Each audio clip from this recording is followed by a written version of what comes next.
From the moment the segment began, there was an undercurrent of tension that the audience could almost taste. Prince Harry sat across from Howard Stern, smiling politely. Wasn't going to be easy. Stern, notorious for pushing buttons and breaking down celebrity fatalities, opened with a smirk and a remark that instantly raised eyebrows. "So, Harry, how's life as the world's most famous runaway royal?" The studio chuckled, some uncomfortably, others leaning forward in anticipation. Harry's lips twitched, but the smile didn't reach his eyes. He replied in a calm tone that leaving the royal family wasn't running away.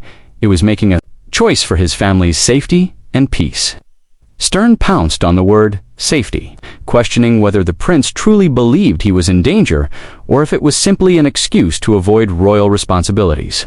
The atmosphere thickened, with Stern's voice dripping sarcasm as he asked if Harry's peace involved more Netflix deals and book tours than genuine privacy.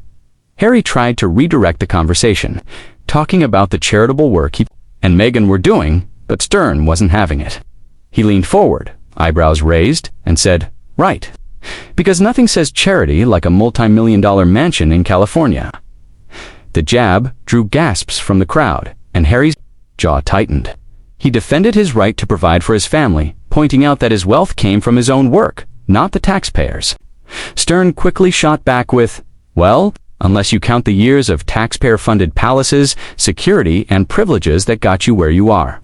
It was a verbal uppercut, and the room reacted with a mix of laughter and shock. Harry took a deep breath, visibly restraining himself from matching Stern's hostility. But the tension between them was now fully ignited. The conversation turned toward Harry's memoir, which Stern sarcastically referred to as your heartfelt tell-all, or should I say cash-all. Harry bristled, saying the book was about truth, healing, and setting the record straight. Stern scoffed, asking if healing meant selling intimate family moments to the highest bidder. The crowd murmured, sensing they were witnessing a real clash of egos. Harry leaned in, telling Stern that sharing his side of the story was about breaking a cycle of media distortion. Stern grinned mockingly and said, "Come on, man, you broke the cycle by going on every talk show that would have you." The words hit like a dart, and Harry's polite composure began to crack just slightly. Stern then shifted gears, asking pointedly about Harry's relationship with his father and brother. The prince answered carefully, speaking about reconciliation, but also honesty. Stern interrupted, asking, "Is honesty just a royal term for airing dirty laundry?" Harry's tone grew sharper, and he reminded Stern that he had lived his entire life in the spotlight, under intense public scrutiny, and that telling his truth wasn't the same as malicious gossip. Stern countered by saying that the public had supported him for years, and now he was biting the hand that fed him. The audience reacted audibly to the phrase, sensing that Stern was deliberately escalating the tension. It was at this point that Stern's mocking turned more direct. He did an exaggerated imitation of Harry's British accent, saying in a theatrical tone, "Oh, poor me, I had to grow up in a castle." The laughter from parts of the audience was immediate, though others shifted uncomfortably in their seats. Harry's expression hardened, and for a moment it seemed he might get up and walk out. Instead, he leaned forward and told Stern that mocking someone's upbringing doesn't negate their struggles, and that privilege doesn't erase pain. Stern responded with a smirk, saying, "Sure, but it does make your sob story a little harder to swallow." The barb lingered in the air. Harry began to push back more assertively, calling Stern's approach sensationalist and dismissive of the complexities of mental health. Stern shrugged, saying, "I'm just saying what everyone's thinking," Harry retorted. "You're saying what you think people want to hear, not what's true." The audience reacted with a mix of cheers and gasps, sensing that Harry had landed his first real blow in the exchange. Stern, undeterred, pivoted to a lighter but equally cutting subject, Harry's past partying days. He made a joke about Vegas Harry and wondered aloud if the prince ever missed the fun version of himself. Harry shot back that growing up meant evolving, but Stern twisted it, saying, "Or maybe it just means getting boring." As the back and forth escalated, Stern brought up Meghan, noting that she seemed to be at the center of much of the criticism directed at Harry. "Bluntly, do you think she's made you more relatable, or just more marketable?" Harry's eyes narrowed, and he firmly said Meghan was his partner, his support system, and the love of his life, and that the criticism was rooted in bias and misinformation. Stern raised an eyebrow and asked if bias was just another word for people not liking your decisions. The crowd stirred, feeling the sting in Stern's words.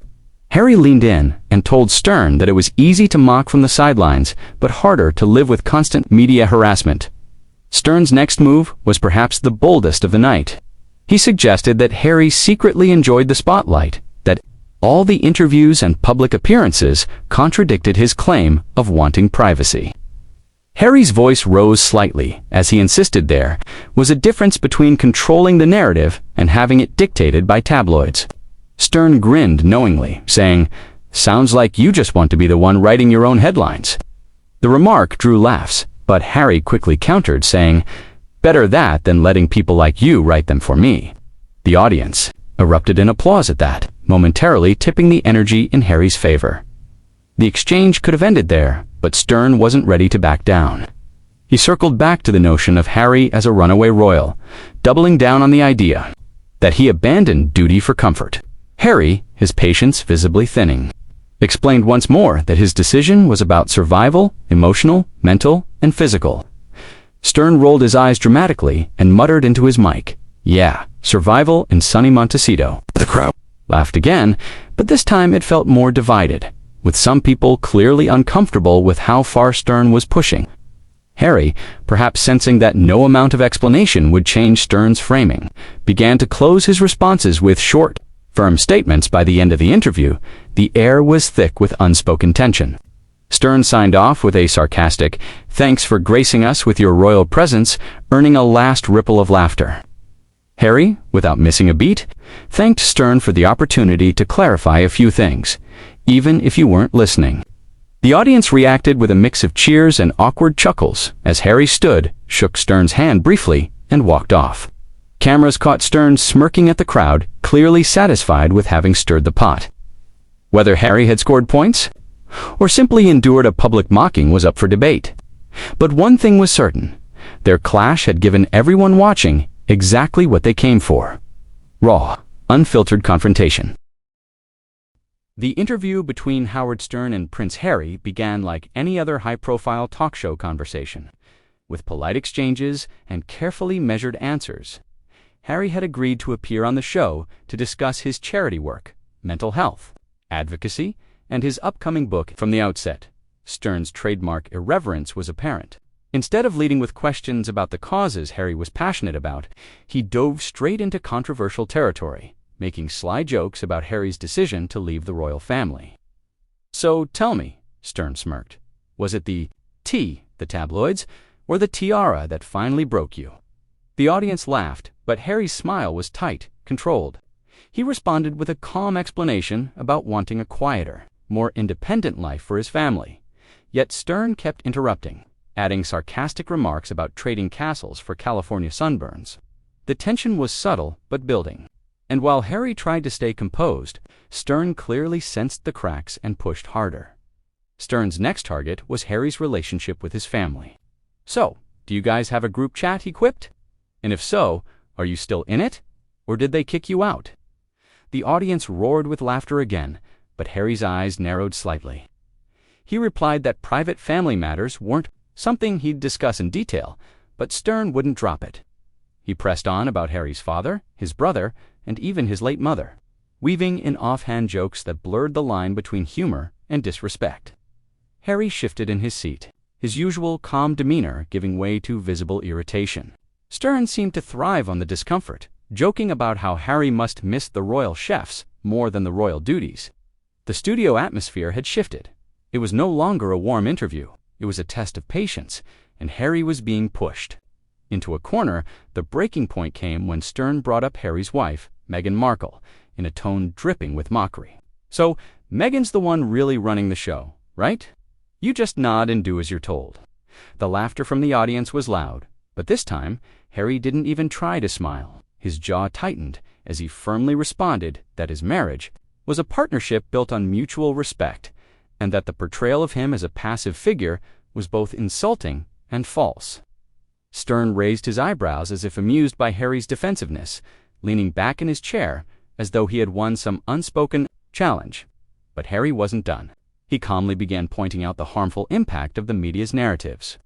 How jokes like Stern's perpetuated damaging stereotypes, and how humor could cross the line into cruelty.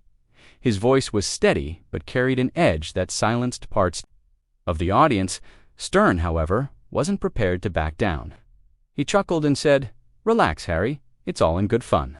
But Harry responded sharply that fun at the expense of someone's dignity wasn't really fun at all. This statement drew a mix of cheers and awkward murmurs from the crowd. Stern tried to pivot to a lighter topic, but the shift felt forced. The energy in the room had changed. What had started as banter was now a visible clash of values. Harry, realizing the interview had derailed, leaned forward and said he was there to have a meaningful discussion, not to be ridiculed. The firmness in his tone made it clear he wouldn't simply laugh off the remarks anymore. Stern smirked but said little, perhaps recognizing that pushing further could alienate the audience entirely. As the segment drew to a close, Harry gave short, direct answers, no longer entertaining Stern's jokes. The audience's laughter had turned into uneasy silence, with occasional applause for Harry's measured comebacks.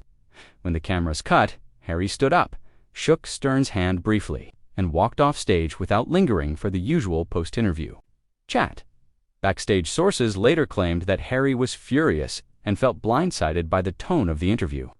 Clips of the tense exchange quickly went viral, with viewers debating whether Stern's remarks were just harmless humor or outright disrespect.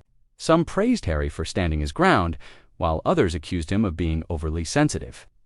Either way, the encounter became yet another chapter in the ongoing public scrutiny surrounding Prince Harry. A reminder that, even in the bright lights of live television, a thin line exists between comedy and confrontation, and that day, Howard Stern had crossed it.